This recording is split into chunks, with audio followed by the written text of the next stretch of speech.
France Inter. Nous poursuivons notre tour de la planète olympique avec Xavier Demagny sous les radars. France Inter. Le 18-20. On ne lâchera rien. Pas maintenant. Faut continuer. Pas maintenant.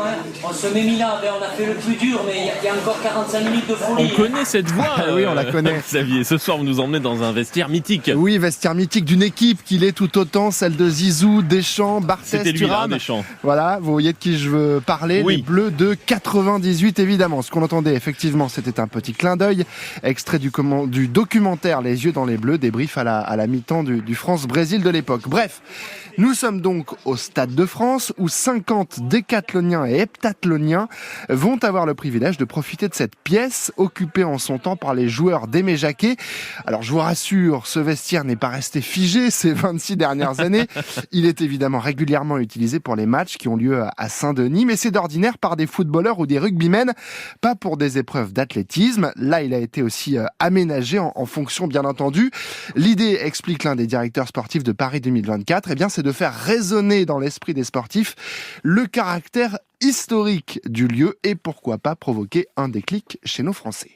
Today I'm doing a house tour because we all know none of you losers will ever be invited here. Let's go. Tandis qu'au village olympique, les athlètes prennent possession des lieux. Et découvrent notamment les fameux lits en carton, faits en matériaux recyclés. Certains les appellent les lits anti-sexe, rapport supposé au manque de résistance. Ils font en tout cas l'objet d'un bon nombre de vidéos sur TikTok par exemple. Le plongeur anglais Tom Daley a par exemple fait un test de résistance. Je vais vous montrer à quoi ça ressemble. Ça, c'est du carton, un peu comme une boîte. Et puis vous avez le matelas et ces boîtes en carton. Et on a notre propre couverture Paris 2024. Et comme vous pouvez voir, c'est plutôt solide. Et pour les auditeurs qui n'auraient pas l'image sur la vidéo, Tom Daley saute joyeusement sur le lit. On est rassuré si ça tient. Sur les réseaux sociaux, beaucoup d'athlètes font aussi ce qu'on appelle un unboxing. Ils nous montrent les cadeaux offerts par l'organisation, comme ce membre de la délégation mexicaine. Une gourde Paris 24, petit guide, trousse de toilette et les fameux préservatifs. Comme quoi, pour la blague, les emballages de ces préservatifs affichent plusieurs slogans. Pas besoin d'être médaillé pour le porter. Ne partagez pas plus que la victoire, protégez-vous. Ou un dernier pour la route, sur le terrain de l'amour, jouez franc jeu, demandez le consentement, c'est important. Au total, on en distribue plus de 300 000.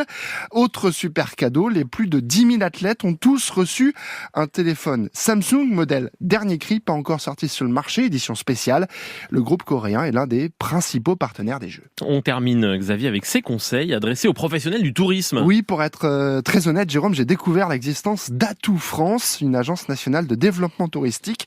Elle a publié ces dernières semaines des vidéos sur sa chaîne YouTube à destination donc des hôteliers ou des restaurateurs par exemple pour bien recevoir les touristes.